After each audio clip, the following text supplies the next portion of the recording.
Hi guys, and welcome to today's video. In today's video we're going to be talking about, should teenagers be shielded from social media?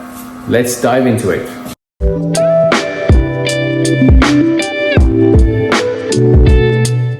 My first thought with shielding teenagers from social media is yes, absolutely 100% we need to shield them. Because there are several factors at play here. One, we have the peer pressure and the cyberbullying and all that horrible stuff that goes on. You know, if someone's cyberbullying me as an adult, and believe me, that's actually happened. You know, I've been a victim of things like that.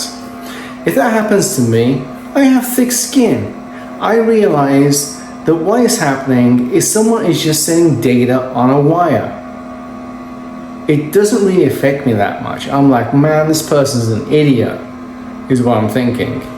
I am not gonna treat it as personal as a teenager. Teenagers have their hormones going crazy, and social media is very important to them. The social standing is very important to them. What if someone emails nude pics to everybody in the school as blackmail? How will that person feel going to school next day? That is the reason why we have to shield kids from social media, because they are far more emotionally connected to social media at that point in their lives. There are kids very young kids who have taken their own lives due to social media posts and due to cyberbullying. This is a very serious subject. If you do not shield them from social media, you could lose your child. Your child could say, on the way back home from school, because of cyberbullying, which they've been hiding, they could decide to end it all on the way home from school. And you're not going to be able to protect them from that after it has happened. Once that happens, it is a one-way trip. That is it. Period. So you have to include prevention. And it's all very well talking about suicide prevention and using these programs and everything, but we have to go one step further. We have to just keep them away from social media. Some forms of social media are okay. We're talking about YouTube, and if they want to watch a video on YouTube so they can research how to do something, that's perfectly fine. But we're talking about, if people have been vindictive on social media, on Facebook and Twitter and stuff like that, that can cause a real social problem for these kids. It can cause a social problem that's so severe that they can't take it anymore. Their young minds can't process this information.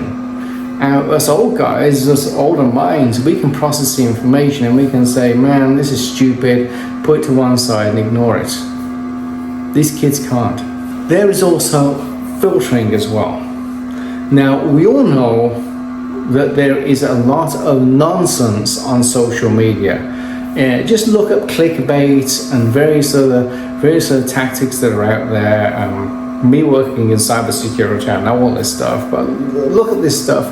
You will know that there are a lot of just bad stuff on social media that looks very convincing. Now, even as adults sometimes have problems filtering this out. We look at social media results and we're like, what's real here and what's fake? And it's difficult for an adult to discern all this. With all this life experience we have, it's difficult for us to filter the swamp of social media and actually get the good answers through all the bad answers. And with AI and chatbots, it's probably getting even worse at this point, is that we're trying to filter through this stuff, but in reality, it's very hard to pull the good information out from the bad information. Kids have an even harder problem doing that. So what if they pull some bad information, and the bad information says that, hey, smoking is good for your health, or something which we know is completely wrong, but they find it on social media and they search it more on the internet and they find more positive reinforcement to a bad action. So now they've set themselves off on a path, and then they're trying to reinforce their decisions through social media and through blog posts and through other things. And before long, they've made a decision which may impact their health, it may impact their life, it may impact their future, it may put them in jail, it may put them in prison. They have made a decision based on a social media post which is completely wrong, because they don't really have the life skills yet to filter through this. I've been in college for years, and I still have problems filtering through some of the social media garbage. Sometimes I look at stuff and think, well, that's garbage. Other times I look at stuff and I'm thinking, that doesn't seem right. And it takes a while to actually work through it and say, no, that's complete nonsense. There's a lot of nonsense out there on the internet. You need to shield your kids from it. And the other question is, do we really know who our kids are talking to on social media? Do we? Yes, there's a lot of peer pressure to get these chat programs and chat with their friends at school and chat with other people of the same age, apparently. But do we know they're of the same age? And even if they are of the same age, do we know their intentions are good? Maybe they convince your son or your daughter to do something completely stupid. Now, back in the day, back in the 1980s and 70s, this wasn't a problem. We had a small circle of friends that were always geographically local to us, maybe lived in the same city, the same neighborhood, definitely went to the same school. If someone moved away from the school, you basically lost contact with them back in the day. So you had a much smaller circle of friends, and it was harder for people to be a bad influence in your life. Okay, some people were, and some people got dealt with by our parents because they were a bad influence. End of story. But it was easier for parents to control things back then, because you would say, don't talk to so-and-so. If you talk to so-and-so again, you're in trouble. Very easy, very straightforward. Now, the whole world is on your smartphone in your pocket. How on earth can you control communication in that kind of environment? You can't control communication, and you can't verify who people are. You may think you're talking to someone who's the same age group as you, and it's really some perverts, thousands and thousands of miles away, that's eventually going to try to either extort money from you or get some nude pictures of you, so they can probably sell those pictures online somewhere.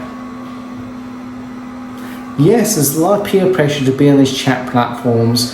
There's a lot of peer pressure to be on social media. All your friends are on it. You want to be on it. But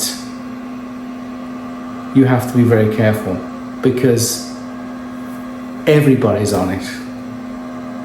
Social media is the swamp. Now, there are some good things in the swamp, but there's an awful lot of you-know-what. A lot of nasty things in the swamp, and there's probably a few gators in there that are going to eat you up. That's the problem. The social media and the internet is everything. It is everything good, and it is everything bad in this world. Now, when you have the maturity to deal with that, it's okay. When you don't have the maturity to deal with that, that becomes a big problem. So absolutely, despite the peer pressure, I know your kids are going to say, oh, everybody's on TikTok, everybody's on Facebook, everybody's on Snapchat, everybody. So what? Not everybody is going to become a doctor. Not everybody is going to become a lawyer. How about you put away the social media, you focus on the books, You give them an online book subscription, or let them spend more time in an online library, learning, growing their mind, growing their skills, not caring about what other people in their class are doing. Because what other people in your class are doing, where they're going, who they're hanging out with, what other stupid things they're posting on TikTok is not going to matter. The only thing that matters, especially when you're young, is studying, growing yourself, and growing your knowledge. That is what will put you ahead. Trust me. Nothing good will come from social media. The only people who benefit from social media are the people who work for the social media companies. The people who are basically stealing your information right now on Facebook, Twitter, TikTok, all those other places. So, lay off social media, isolate your kids from social media, please, for all things holy, and give them another platform to express themselves and learn on. Just give them a Kindle subscription and buy them a Kindle, for crying out loud. And tell them to read some mature, adult books that can help them get into college. Because guess what? Facebook and TikTok and Twitter and all that stuff is not going to help you get into college. Maybe a little bit YouTube will, but that's the exception. But most social media and most internet is not going to help grow your life unless you start unless you start the company that makes the product. Then it's different. But while you're young, you can do without social media. Anyway, hope you found this video useful. Click down there, like, share and subscribe, and I will talk to you again soon.